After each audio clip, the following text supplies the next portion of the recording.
بسم الله الرحمن الرحيم، والصلاة والسلام على أشرف المرسلين.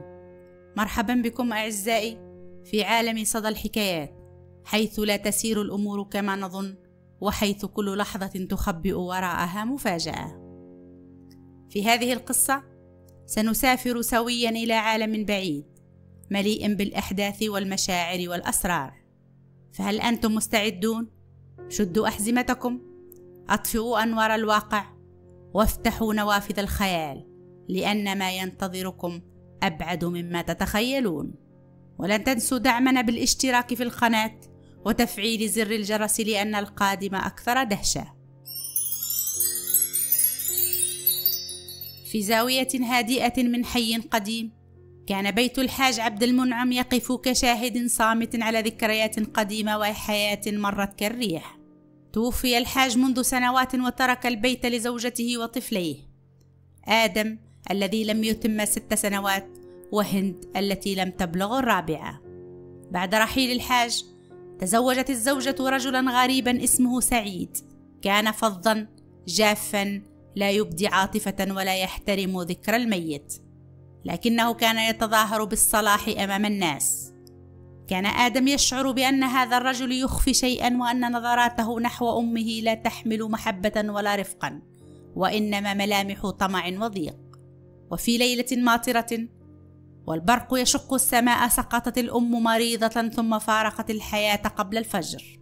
وفي صباح اليوم التالي، وقبل أن يكمل الجيران تعازيهم، جمع سعيد أغراض الأم وأخفاها، ثم نظر إلى آدم وهند نظرة باردة وقال بصوت خشن: اسمع يا ولد، هذا البيت لم يعد لكم. أمكم ماتت وأنا سأتزوج، ولا أريد أطفالا في طريقي. قال آدم بصوت مرتجف: ولكن هذا البيت لوالدي، أنت غريب، أين سنذهب؟ لم يجبه سعيد، بل فتح الباب وسحب الطفلين بقسوة، وقذف بكيس صغير فيه ثياب قليلة، وأغلق الباب في وجهيهما. كان المطر يتساقط بغزارة، والريح تعصف كأنها تنفجع معهما. احتضن آدم أخته الصغيرة وقال لها وهو يرتجف: لا تخافي يا هند، أنا معك، لن أتركهم يؤذونك. سارا بلا هدف في الزقاق المبلل، وأقدامهما تخوض في الماء. بعد ساعات وهما يرتجفان من البرد، وجدا علبة كرتون كبيرة في الزاوية، فجرها آدم بكل قوته وقال: سننام تحتها حتى يصبح الصبح. دخلا إلى التحت واحتضنا أخته والمطر يتقاطر عليهما. كانت هند تبكي بصمت وعيناها تلمعان بالخوف والوجع، وقالت بصوت ناعس: لماذا رحلت أمي؟ لم يجبها آدم، بل أغمض عينيه وقال في سره: لو كنت كبيرا لحميتها. مرت الساعات بطيئة والبرد ينخر في عظامهما. كانت هند قد غفت، تتنفس بثقل ووجهها مزرق من شدة البرد. أما آدم فلم ينم، كان ينظر إلى السماء، يشاهد المطر يتساقط بلا رحمة، وقلبه يضج بالأسئلة: لماذا يعاملنا الناس بهذه القسوة؟ لماذا أمي ماتت وأنا لم أقل لها أني أحبها؟ كان قلبه يؤلمه لكنه لا يبكي. كان يحاول أن يكون رجلا كما كانت تقول أمه دائما: آدم، إذا غبت يوما كن رجلا واحمي أختك. تذكر كلماتها فشد على قبضته، ثم نظر إلى هند وقرر أن يبحث عن ملجأ قبل أن تموت من البرد. في فجر اليوم التالي كان المطر قد خف والسماء تتنفس ببطء. حمل آدم أخته على ذراعيه وسار في الشارع المبلل يبحث عن باب يفتح أو صوت يجيب. مر بمسجد صغير، وكان الإمام قد خرج بعد صلاة الفجر. لما رآهما توقف وقال مستغربا: ما أمركما يا أولادي؟ ماذا تفعلان في هذا الوقت؟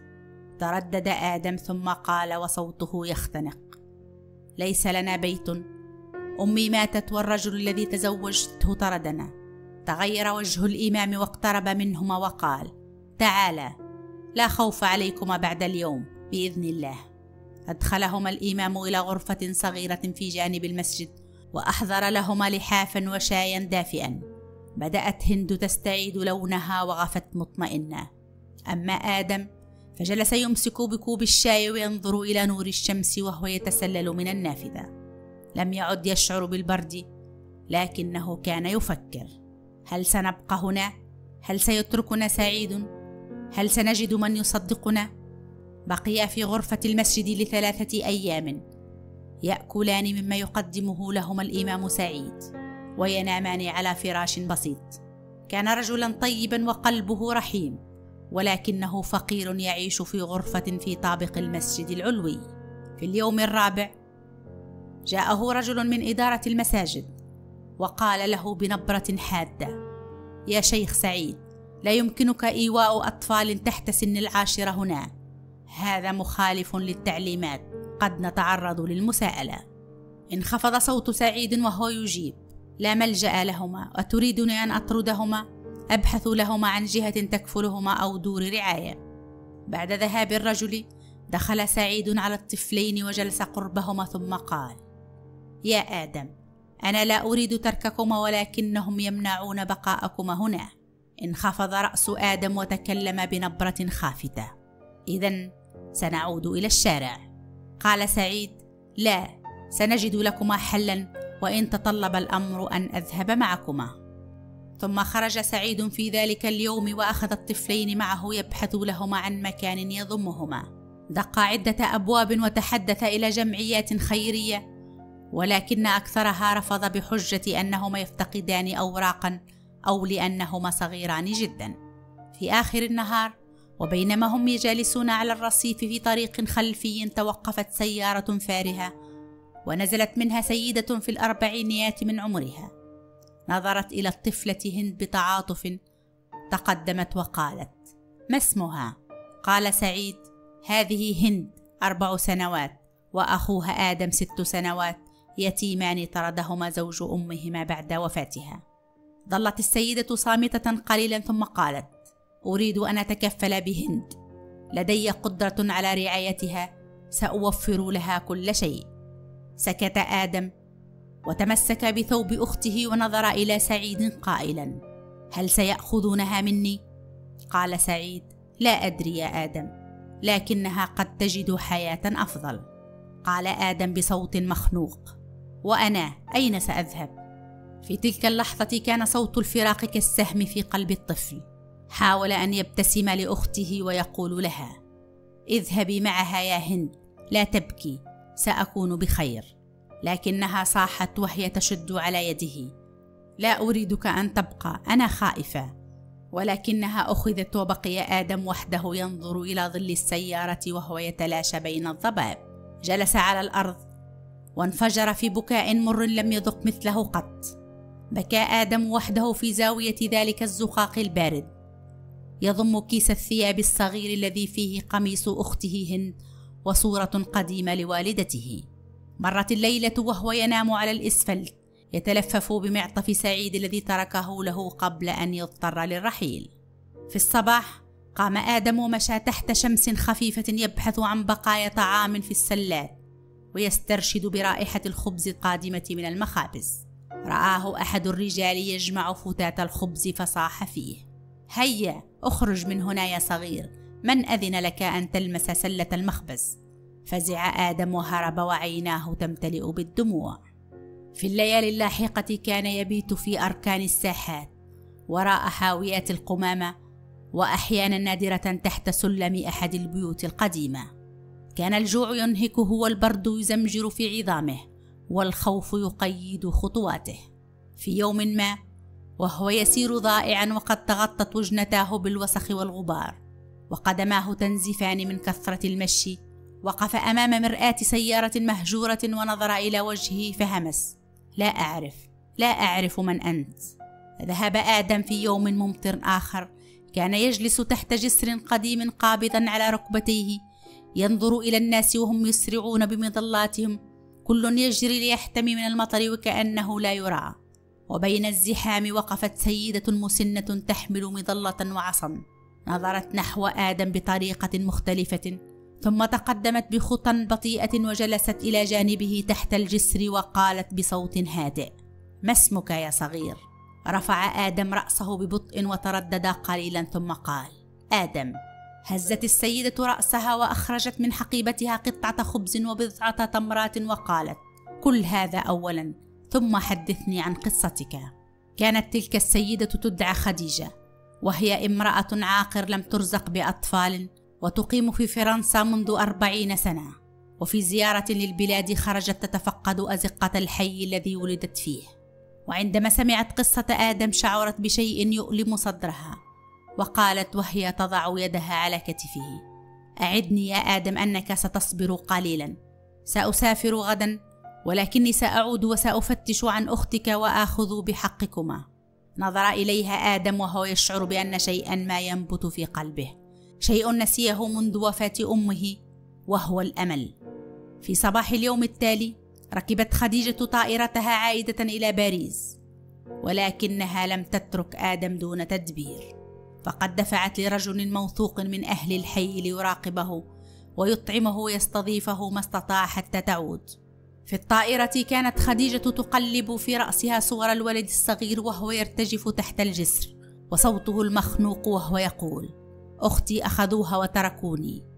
عندما وصلت باريس لم تذهب إلى بيتها، بل توجهت مباشرة إلى مكتب محام يقيم هناك، وكان يساعد الجالية في مشاكلهم القانونية. جلست أمامه وقالت بجدية: أريد أن أسترجع حق طفلين طردهما زوج أمهما بعد وفاتها، وأريد أن أكفلهما بشكل قانوني، وخصوصا البنت فقد أخذت للتبني وأخوها ترك في الشارع. تفاجأ المحامي وقال: هل تملكين ما يثبت نسبهما؟ أجابت: نعم، وأمهما أختي، ولدي شهادات الميلاد وصورهما وكل ما يثبت ذلك. بدأ المحامي يجري اتصالات، وبعد أيام أخبرها أن هند تم نقلها إلى دار رعاية تابعة لمؤسسة خيرية، وأن امرأة تدعى سلمى تسعى للتبني الرسمي. سافرت خديجة على الفور عائدة إلى البلاد، وتوجهت نحو مقر تلك المؤسسة وقالت بصوت ثابت: هند ابنة أختي، أريد رؤيتها وأريد استرجاعها بشرع الله والقانون. في ساحة صغيرة خلف بناية رمادية الجدران كانت الطفلة هند تجلس على كرسي خشبي قديم، تشبك أصابعها بين ركبتيها وتحدق في بقعة ما في الأرض. كان شعرها الأسود متراكما بدون تسريح، وعيناها واسعتان تحملان ذعرا خفيا وحيرة. ما إن خرجت خديجة من السيارة حتى انقبض قلبها. تقدمت ببطء نحو الصغيرة، كل خطوة كانت تشبه طعنة شوق في صدرها. نادت بصوت خافت وهو يرتعش: هند. رفعت الطفلة رأسها ببطء ونظرت إلى الوجه الغريب وتجمدت عيناها. قالت خديجة وهي تركع أمامها: أنا خالتك يا هند، أخت أمك، أتذكرين أمك؟ لم تجب الطفلة، بل بدأت شفتاها ترتجفان ثم همست: أمي نامت ولم تستيقظ. لم تتمالك خديجة نفسها فضمتها في حضنها وانفجرت باكية: آه يا صغيرتي، ظللت أبحث عنك وعن آدم. سألتها هند بنبرة بريئة: أين آدم؟ لم يأتي معك. تجمد صوت خديجة وشرعت تمسح دموعها وقالت: سأعيدك إلى أخيك وأعيد أيامكم السعيدة. وفي تلك اللحظة تعلقت هند بعنقها وبدأت تبكي كما لم تبكي من قبل، بكاء الطفلة التي وجدت أخيرا من يشعر بها ويعدها بالحنان والأمان. وفي ذات المساء، وبعد أن أمنت خديجة الصغيرة هند في مكان دافئ مع سيدة تثق بها، قررت أن تواجه ذلك الرجل الذي سلب الطفولة. وقفت أمام باب البيت الذي كان يجب أن يكون مأوى لآدم وهند، وقرعت الجرس بقوة. فتح الرجل الباب وعلى وجهه تجهم، فلما رآها تجمد لحظة ثم تكلم بنبرة جافة: نعم، من أنت؟ رفعت خديجة رأسها وقالت بصوت ثابت: أنا خديجة، أخت زوجتك الراحلة وخالة الطفلين اللذين طردتهما في الليل والمطر. ارتبك الرجل وأجاب باستهانة: أختها؟ وما شأني؟ هذا بيتي وقد تزوجتها، وبعد وفاتها البيت لي. زفرت خديجة غيظا وقالت: تتكلم عن الملكية أم تتكلم عن الرحمة؟ أطفال صغار في الشارع يبيتون تحت الكرتون ويأكلون من القمامة، وقلبك لم يرتجف. قال ببرود: أنا لست مسؤولا عنهما. لكن خديجة لم تترك له فرصة، فأخرجت وثائق وصية أبيهما وملكية البيت، وقالت وهي ترفعها: هذا البيت لآدم وهند، وأنا وصيتهما، وسآخذ حقهما بالقانون وبالحق. لقد أبلغت السلطات، وغدا ستكون محاسبا. تغير لون وجهه وحاول التهرب. لقد كنت مضطرا، لم يكن لدي مال أنا وزوجتي الجديدة. قاطعته خديجة بحزم: أما كنت رجلا تخذل الطفلين في أصعب اللحظات؟ سترد الأمانة وسيعاقب الظالم. ثم استدارت وغادرت، وفي نفسها نار من الغضب، لكنها نار تسعى للعدل. في الصباح التالي، وفي مكتب الموثق العمومي وبحضور الشرطة وممثل عن الوصاية، قدمت خديجة كل الأدلة والوثائق التي تثبت أن ملكية البيت تعود لزوج أختها المرحومة، وبالتالي لطفليهما. حاول زوج الأخت المراوغة، لكن الوثائق كانت صارمة والحقوق جلية. وفي نهاية الجلسة قررت السلطات نقل الوصاية الرسمية للسيدة، ويسلم ملك البيت لصالح الطفلين آدم وهند، ويتم ملاحقة الزوج قانونيا بتهمة إهمال القصر والتعسف في الوصاية.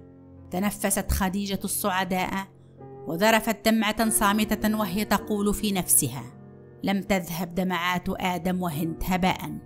في ذات المساء، وبعد أيام طويلة من البعد والآلام، دخلت خديجة إلى مكتب إحدى الجمعيات حيث تم إيواء آدم. كان جالسا على كرسي يحدق في النافذة بوجه أكثر نضجا وأشد تعبا. نادته خديجة بصوت رقيق: آدم. التفت الصبي وأدار رأسه ببطء كأنه لا يصدق.